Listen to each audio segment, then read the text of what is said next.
91 เมกะเฮิรตซ์ให้ความรู้คู่ความสุขซื้อประกันภัยบัดดี้ฟังแค่เช็คชัดชัวร์ก่อนลดเสี่ยง 1. เช็คใบอนุญาตตัวแทนและนายหน้าผ่านเว็บไซต์คปภ. 2. ชัดอ่านใบเสนอขายและรายละเอียดความคุ้มครองกรมธรรม์ประกันภัยเพื่อครบถ้วน 3. ชัวร์ช่องทางชำระเบี้ยจ่ายตามที่บริษัทรับรองบัดดี้ลืมเก็บหลักฐานไว้ตัว 3 ขั้นตอนง่ายๆสำหรับการซื้อประกันภัยครั้งต่อไปค้นกลางโปร่งใสอุ่นใจได้สิทธิ์ครบสายด่วนคปภ. 1186 Line Official @OIC Connect คปภ.คุ้มครองผู้ทำประกันภัยคุ้มครองคุณกับเข้ามาแล้วโอ้เดี๋ยวก่อนเปิ้นให้เลี้ยงขนมหวานเบเกอรี่เครื่องดื่มรสหวานลดน้ำตาลเลี้ยงอาหารทอดลดอาหารที่มีกะทิเลือกใจน้ำมันที่เหมาะสมงดน้ำมันทอดซ้ำเลี่ยงน้ำจิ้มอาหารสำเร็จรูปลดขนมครบเคี้ยวลดการซดน้ำแกงกินก่อนปรุงลดการปรุงรสและที่สำคัญอ่านฉลากโภชนาการก่อนซื้อทุกครั้งกินหวานมันเค็มเพื่อพอดีสุขภาพดีห่างไกลโรคจ้าด้วยความห่วงใยสำนักงานประชาสัมพันธ์ตี 3 กรมประชาสัมพันธ์โปรดระวังมิจฉาชีพแอบอ้างแบงก์ชาติว่าจะช่วยติดตามเงินที่ถูกหลอกคืนได้อย่าเชื่อเด็ดขาดอย่าโอนเงินอย่าให้ข้อมูลส่วนตัวหากมีข้อสงสัยติดต่อแบงก์ชาติโทร1213อย่าหลงเชื่ออย่าตกเป็นเหยื่อซ้ำอีกครั้งแบงก์ชาติห่วงใยเตือนภัยการเงินย้ำอีกครั้งแบงก์ชาติโทร1213มาช่วยกันเฝ้าระวังไฟป่ามาผู้ก่อว่าภาคเหนือมีพื้นที่เผาซ้ำซากสูงถึง10 ล้านไร่กว่า 90% ของไฟป่ามาจากฝีมือมนุษย์ที่เผาเพื่อหาเห็ดของป่าและการเผาเศษซากพืชหลังการเก็บเกี่ยวบ่ว่าจะเป็นต่อสั่งข้าวโพดเลี้ยงสัตว์หรือนาข้าวฝุ่นควันจากการเผาคือ PM 2.5 ภัยเงียบติญะฮืออายุสั้นลงถึง1 ปีจากทั้งปอดอุดกันมะเร็งหัวใจล้มเหลวและสมองเสื่อมวร่วมใจคนไทยหยุดเผาคืนลมหายใจสะอาดให้ลูกหลานกับโครงการจัดยะนโยบายการเปลี่ยนแปลงการใช้ประโยชน์ที่ดินเพื่อบริหารจัดการ PM 2.5 สนับสนุนโดยวช.สำนักงานการวิจัยแห่งชาติช่วยกันรักษาบ้านสวนให้นาบ่ฮือไฟป่ามันเข้าขบวนยาวแต่เราเข้ามาทั้งอำเภอ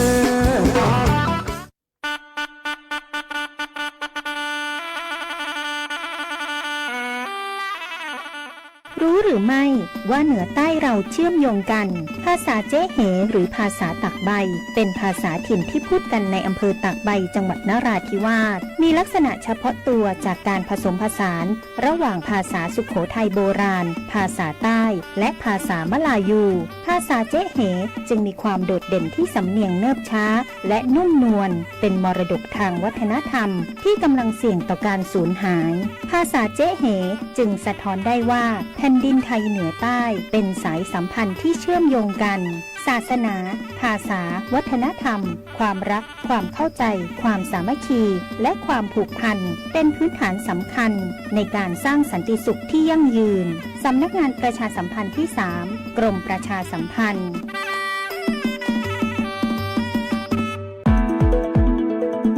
ฟังข่าวฟังสวทแพร่ FM 91 เมกะเฮิรตซ์กรมประชาสัมพันธ์ข่าวจริงเชื่อถือได้สื่อรัฐพัฒนาคุณภาพชีวิตคนจังหวัดแพร่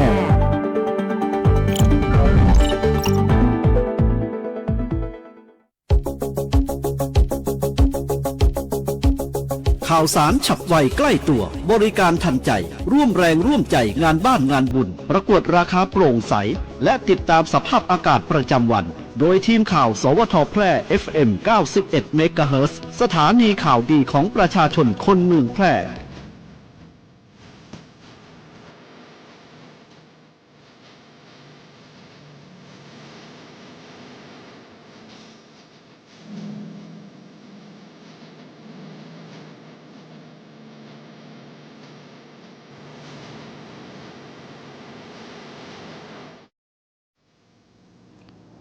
สวัสดีครับสถานีวิทยุกระจายเสียงแห่งประเทศไทยจังหวัดแพร่เสนอข่าวท้องถิ่น ประจำวันเสาร์ที่ 25 เมษายน พุทธศักราช 2569 โดยมีหัวข้อข่าวดังนี้ครับ ผู้ว่าแพร่นำประกอบพิธีวางพวงมาลาถวายสักการะเนื่องในวันคล้ายวันสวรรคตสมเด็จพระนเรศวรมหาราชประจำปี 2569 ผู้ว่าแพร่นำจิตอาสาพัฒนาลำน้ำแม่คำมีทำความดีเพื่อแผ่นดินน้อมรำลึกสมเด็จพระนเรศวรมหาราชผู้ว่าราชการจังหวัดแพร่เปิดลานเล่นตำบลร้องเข็มสร้างพื้นที่เรียนรู้ส่งเสริมสุขภาวะเด็กในพื้นที่ให้มีสุขภาพกายและใจที่สมบูรณ์จังหวัดแพร่ขอเชิญร่วมบริจาคโลหิตให้โลหิตให้ชีวิตประจำเดือนพฤษภาคม 2569 ต่อไปเป็นรายละเอียดของข่าวครับ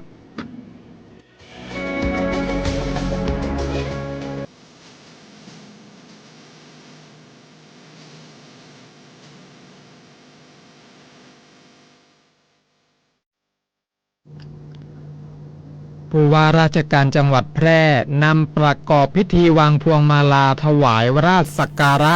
เนื่องในวันคล้ายวันสวรรคตสมเด็จพระนเรศวรมหาราชประจำปี 2569 วันที่ 25 เมษายน 2569 ที่หอประชุมที่ว่าการอำเภอเมืองแพร่จังหวัดแพร่นายสมชัยเลิศประสิทธิพันธ์ผู้ว่าราชการจังหวัดแพร่เป็นประธานนำคณะข้าราชการพลเรือนตุลาการทหารตำรวจและประชาชนทุกหมู่เหล่าประกอบพิธีถวายราชสักการะสมเด็จพระนเรศวรมหาราชเนื่องในวันคล้ายวันสวรรคตสมเด็จพระนเรศวรมหาราชร่วมแสดงออกถึงความจงรักภักดีและน้อมรำลึกถึงพระมหากรุณาธิคุณของสมเด็จพระนเรศวรมหาราชโดยวางพวงมาลาถวายราชสักการะและจุดธูปเทียนเครื่องทองน้อยหน้าพระบรมสาธิสลักษณ์สมเด็จพระนเรศวรมหาราชและกล่าวถวายราชสดุดีเทิดพระเกียรติเพื่อสำนึกในพระมหากรุณาธิคุณเชิดชูพระเกียรติที่ได้ทรงกอบกู้เอกราชของชาติและปราบเปราอาริราชศัตรูในสมัยกรุงศรีอยุธยาเบื้องหน้าพระบรมสาธิสลักษณ์สมเด็จพระนเรศวรมหาราชเนื่องในวันคล้ายวันสวรรคตสมเด็จพระนเรศวรมหาราชประจำปี 2569 สมเด็จพระนเรศวรมหาราชเป็นบูรพกษัตริย์ในสมัยกรุงศรีอยุธยามีพระนามเดิมว่าพระนเรศหรือพระองค์ดำเป็นพระราชโอรสในสมเด็จพระมหาธรรมราชาและพระวิสุทธิกษัตริย์เสด็จพระราชสมภพเมื่อพ.ศ. 2098 ที่พระราชวังจันทร์เมืองพิษณุโลกมีพระเชษฐภคินีคือพระสุพรรณกัลยามีพระอนุชาคือสมเด็จพระเอกาทศรสเสด็จขึ้นครองราชย์เมื่อวันที่ 29 กรกฎาคม พุทธศักราช 2133 สิริรวมราชขออภัยครับสิริรวมการครองราชสมบัติ 15 ปีเสด็จสวรรคตเมื่อวันที่ 25 เมษายน พุทธศักราช 2148 สิริพระชนมายุ 50 พรรษาโดยทรงมีพระราชกรณียกิจสำคัญคือการกู้เอกราชกรุงศรีอยุธยาจากการปกครองของกรุงหงสาวดีในปี 2127 และทรงอุทิศพระวรกายทำราชการสงครามเกือบตลอดรัชสมัย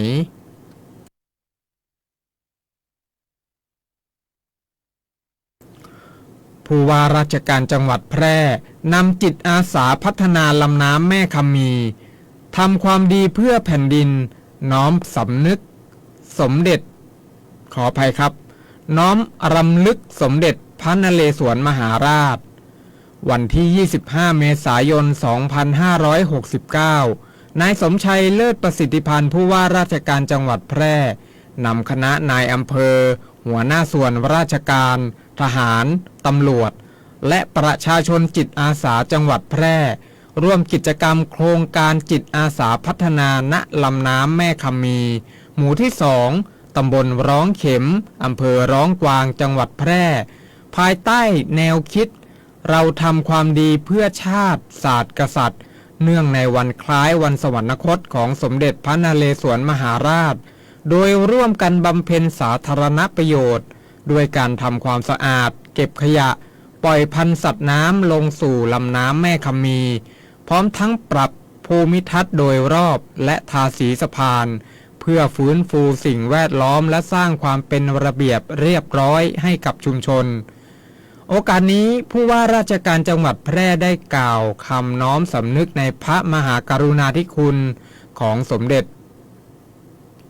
งพระบาทสมเด็จพระเจ้าอยู่หัวที่พระราชทานโครงการจิตอาสาพระราชทานตามแนวพระราชดำริโดยมุ่งหวังให้ประชาชนทุกหมู่เหล่ามีความสมัครสมานสามัคคีร่วมมือร่วมใจกันทำกิจกรรมเพื่อสาธารณประโยชน์โดยไม่หวังสิ่งตอบแทน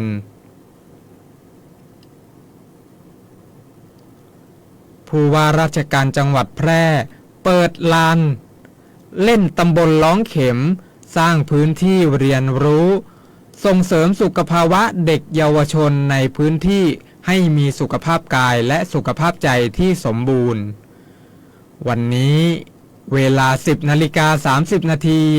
ที่ลานเล่นตำบลร้องเข็มอำเภอร้องกวางจังหวัดแพร่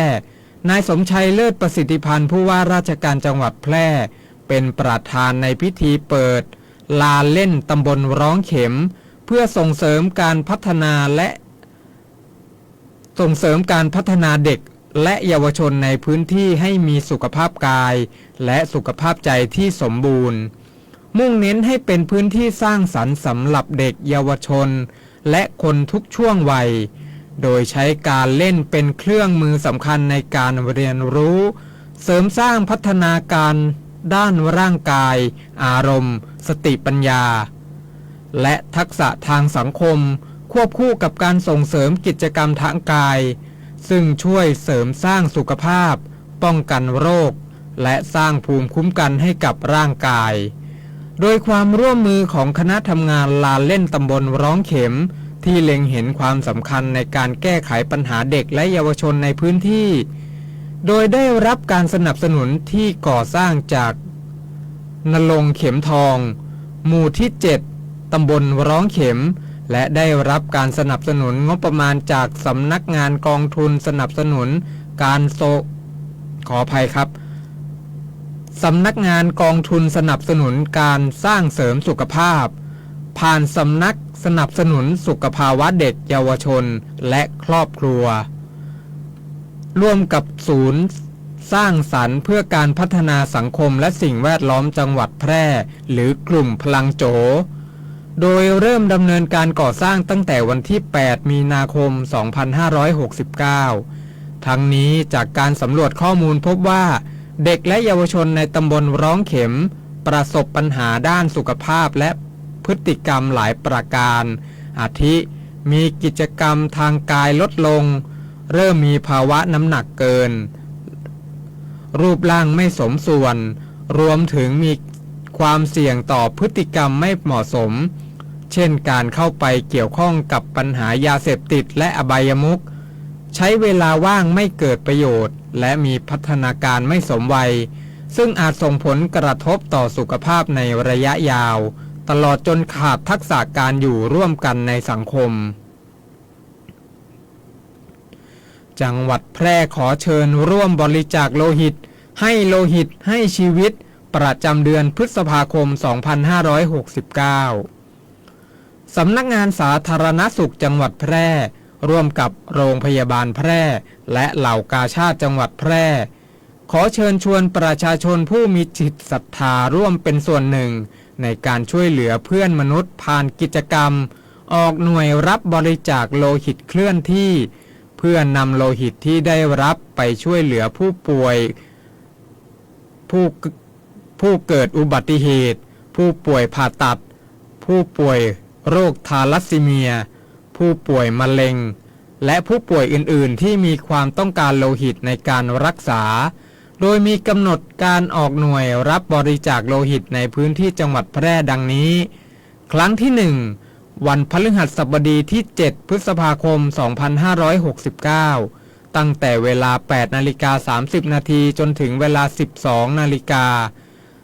ที่หอประชุมที่ว่าการอำเภอ 2 จังหวัดแพร่ ครั้งที่ 2 วันพฤหัสบดีที่ 28 พฤษภาคม พุทธศักราช 2569 ตั้งแต่เวลา 8:30 นาทีจนถึงเวลา 12 นาฬิกาที่หอประชุม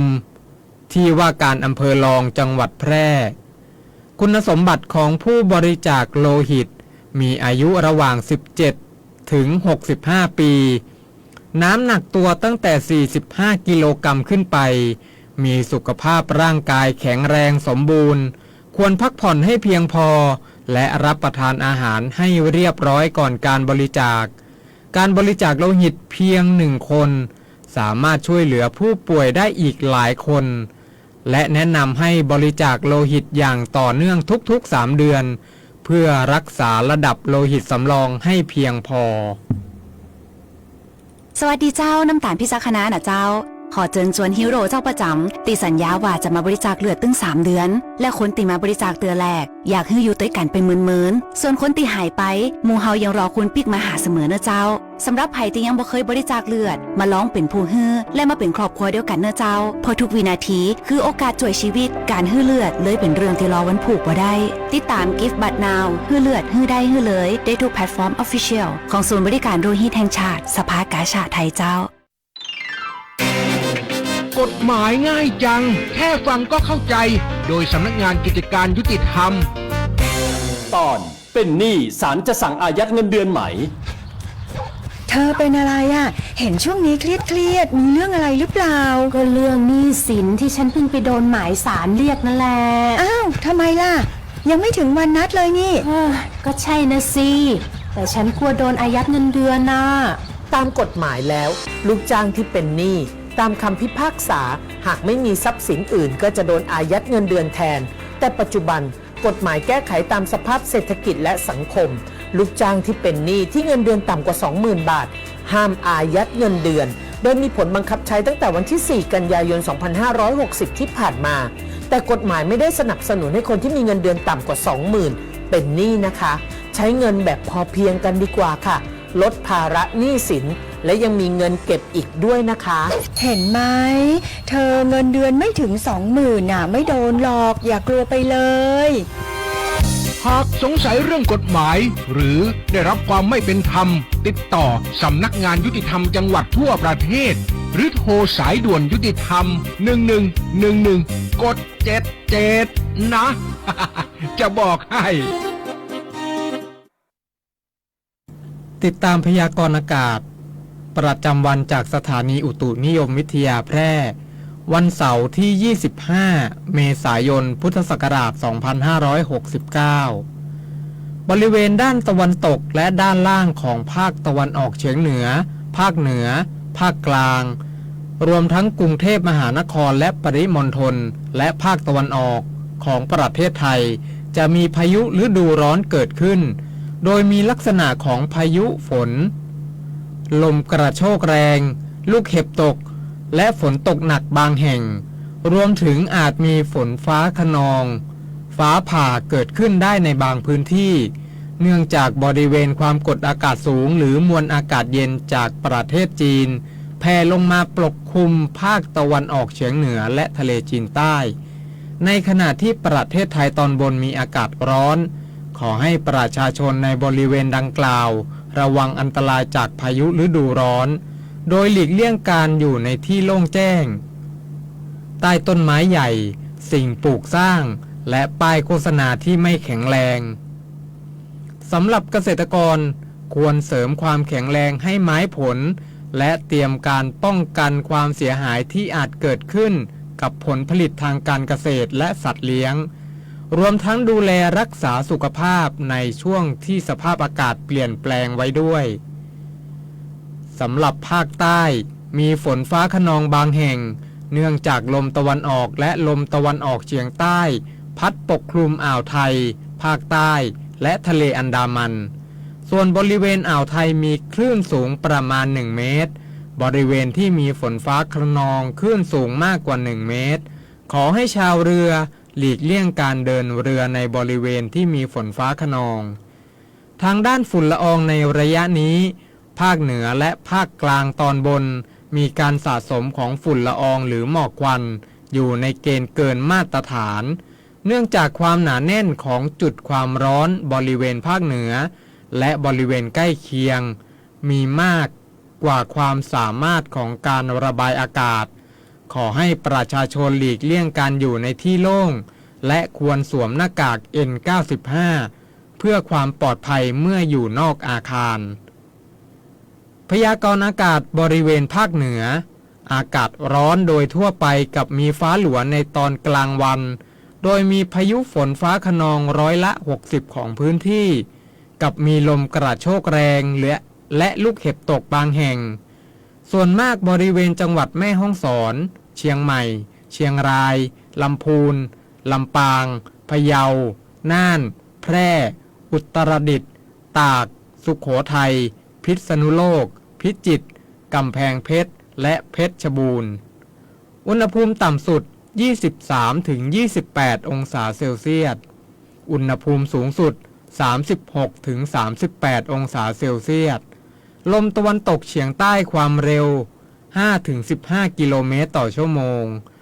พยากรณ์อากาศบริเวณจังหวัดแพร่อากาศร้อนกับมีฟ้าหลัวในตอนกลางวันโดยมีพายุฝนฟ้าคะนอง40%ของพื้นที่กับมีลมกระโชกแรงและลูกเห็บตกบางแห่งทัศนวิสัย 3-6 กิโลเมตรลมตะวันตกเฉียงใต้ความเร็ว 5-15 กิโลเมตรต่อชั่วโมงคาดว่าอุณหภูมิสูงสุดบ่ายวันนี้ประมาณ37องศาเซลเซียสคาดว่าอุณหภูมิต่ำสุดเช้าพรุ่งนี้ประมาณ26องศาเซลเซียสวันนี้ดวงอาทิตย์ตกเวลา 18:39 นาทีวันพรุ่งนี้ดวงอาทิตย์ขึ้นเวลา 5:55 นาทีจบการเสนอข่าวท้องถิ่นพลังงานมีคุณค่ารู้รักษาให้ยั่งยืนพรชัยเอี่ยมนุ้ยอ่าน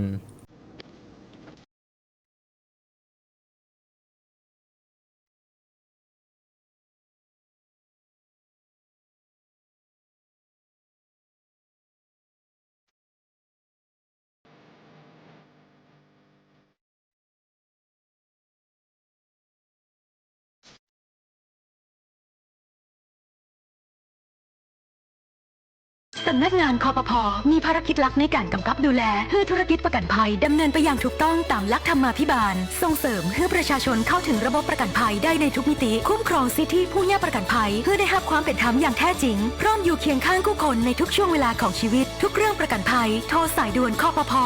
1186เว็บไซต์ oic.or.th Line Official @oicconnect และสำนักงานคปภ.จังหวัดทั่วประเทศคปภ.คุ้มครองผู้ทำประกันภัย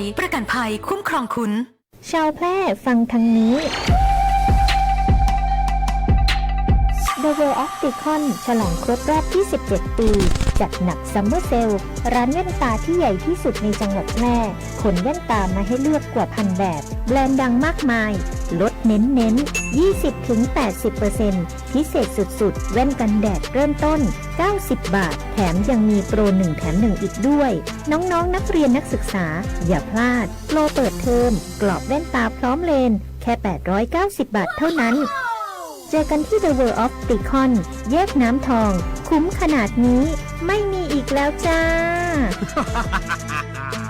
1-30 เมษายนนี้เท่านั้นที่ The World of Beacon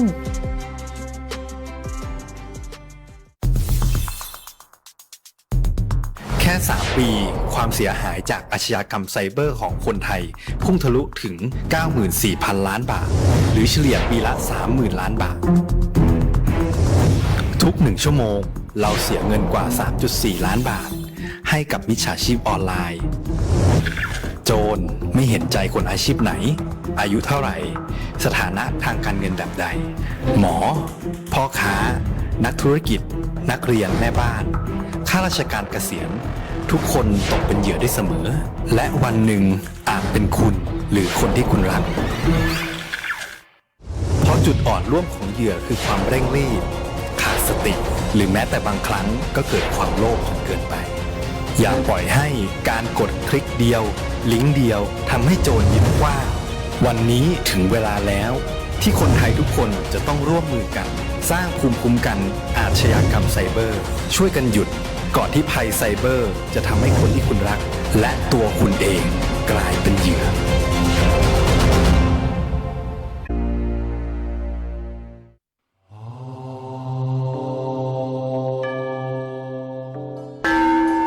จังหวัดแพร่ขอเชิญสร้างบารมีเสริมมงคลชีวิตตามเส้นทางท่องเที่ยวนมัสการพระธาตุพันปีสักการะพระธาตุช่อแฮพระ